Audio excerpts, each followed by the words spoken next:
Le Real Madrid s'impose 4-1 face à l'Espagnol Barcelone et on va débriefer ce match dans cette vidéo. Salut à tous les gars, c'est Azial. Aujourd'hui, on se retrouve pour une nouvelle vidéo débrief de ce Real Madrid. Victoire 4-1, victoire malgré tout méritée, même si le contenu ne reflète pas réellement le score. Je trouve peut-être que 4-1 c'est un petit peu élevé, surtout par rapport à la physionomie en fait, parce que finalement le Real Madrid était mené 1-0 et on va dire fait la différence dans cette fin de match avec ce fameux penalty un petit peu polémique. On va tranquillement en parler.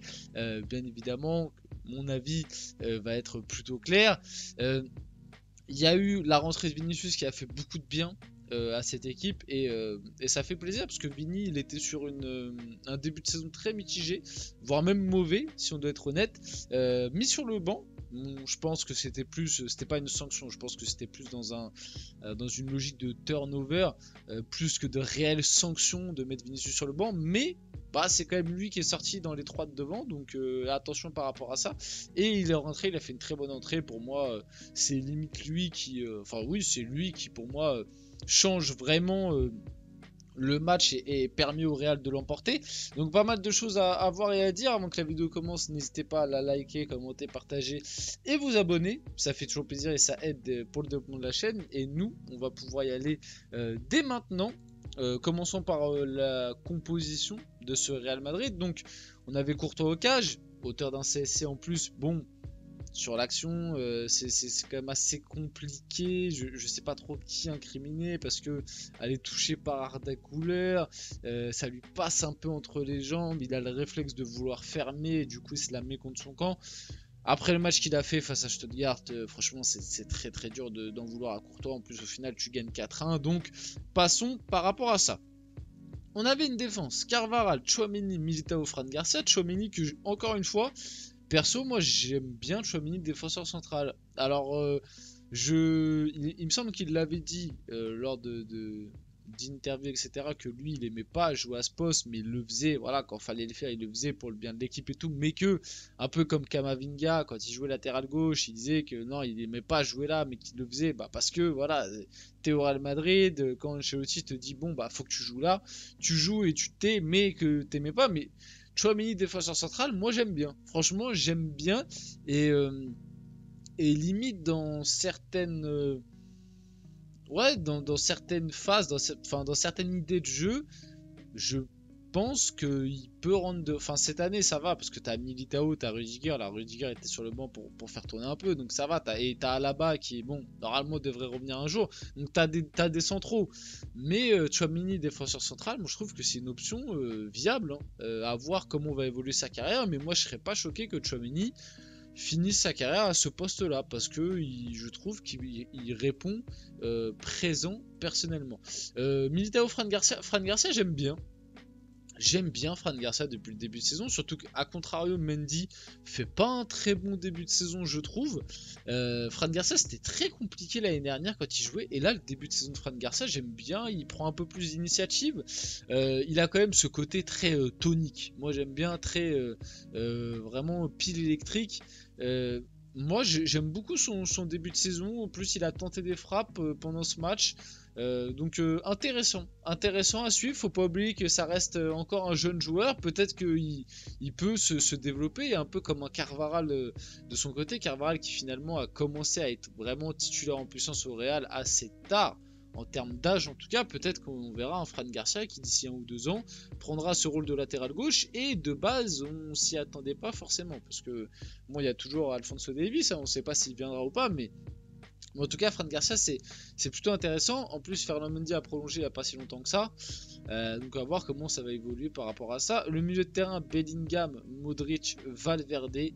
Valverde, les gars, le début de saison, c'est assez impressionnant. Modric dans ce rôle un peu de meneur de jeu. Bellingham, c'est pareil, t'as 2 mecs, et en fait ça je le dis, je le répète, et comme t'avais Arda Güler en plus qui rentrait très souvent dans le milieu de terrain, finalement t'avais un petit peu le Real Madrid de l'année dernière avec les 4 milieux de terrain, parce qu'Arda Güler aussi aidait beaucoup défensivement, et devant t'avais Mbappé, Rodrigo ça a été très très fort, mais pour revenir vite fait sur Bellingham Valverde, franchement le Real Madrid a de la chance a de la chance d'avoir ces deux mecs-là dans son équipe parce que c'est vraiment deux mecs qui ont qui sont déjà complets, mais c'est un truc de fou, et surtout qui ont, comme je le disais dans mon débrief face à Stuttgart, pardon, une détermination, un volume de jeu, un volume d'intensité de course qui est impressionnant. On le sait, le football actuel est de plus en plus physique, de plus en plus athlétique, mais malgré tout, pour moi, ces deux mecs-là, athlétiquement parlant et physiquement parlant, ils explosent, mais 99% des milieux de terrain et même globalement des joueurs de foot actuellement. C'est franchement les kilomètres parcourus, l'intensité dans les courses, le volume d'effort, la détermination, c'est impressionnant. Bref, c'était ma petite aparté par rapport à ça, mais ouais, les deux. Tu vois, par exemple, Bellingham cette année, on a un Bellingham bien moins décisif, qui marque moins de buts, qui fait même moins de passes D, qui est moins dans la création, même s'il le fait encore, il est quand même moins dans la création. Mais malgré tout, moi je trouve que Bellingham, il est très bon.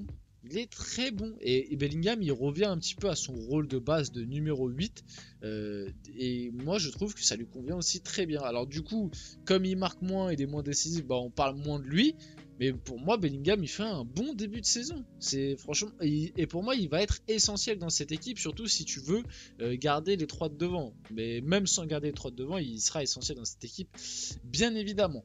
Et du coup, Rodrigo, qui pour moi encore une fois est ressorti dans cette attaque.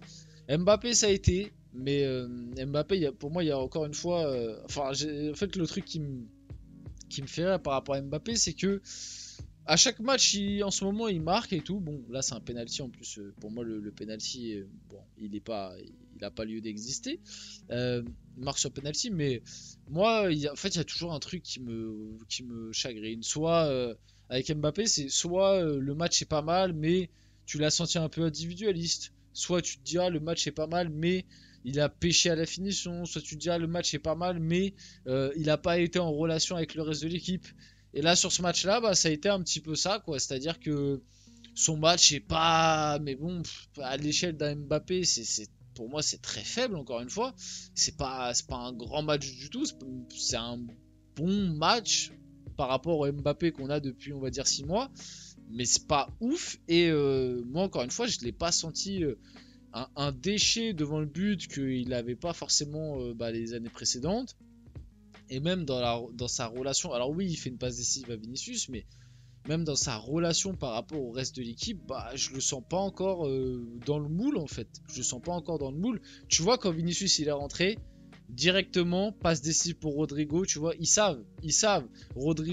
Vinicius, il sait qu'au moment où il va prendre la balle, il va centrer avec son extérieur du pied, il sait que Rodrigo, il va être là. Rodrigo, inversement, il sait que Vinicius, il va la mettre là. Bah, Mbappé, je sens pas ça avec les autres. Alors bon, il vient d'arriver, ok, mais l'année dernière, Bellingham, il venait d'arriver, et pourtant, je sentais plus ça. Là, avec Mbappé, je le sens pas. Et pour en revenir sur Rodrigo, pour moi, c'est le meilleur offensif du Real Madrid depuis le début de saison. Voilà, ce petit truc le signifie bien.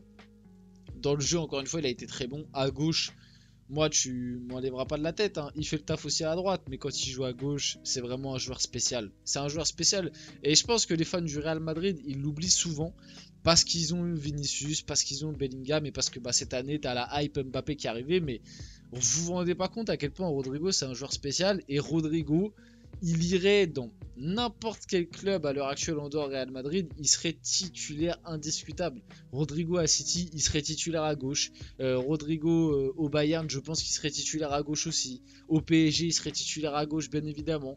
Ou en pointe, parce que dans ce rôle de faux neuf, je pense qu'il pourrait aussi pas mal aider. Enfin bref, à l'heure actuelle, Arsenal, il serait titulaire. Tu le mets dans beaucoup de gros clubs, Rodrigo, ce serait un indispensable. Et des fois, je pense que les fans du Real ne s'en rendent pas compte. Alors oui, il y a des fois des trucs à redire. L'année dernière, sa saison est pas régulière, parce qu'il y a eu des hauts et des bas aussi. Mais globalement, ça reste un joueur spécial, surtout quand il joue à son poste. C'est important de le rappeler aussi, son poste, c'est à gauche de base. À gauche ou en 10. C'est ça, les postes de base de Rodrigo, à la base. c'est pas ailier droit et c'est pas numéro 9.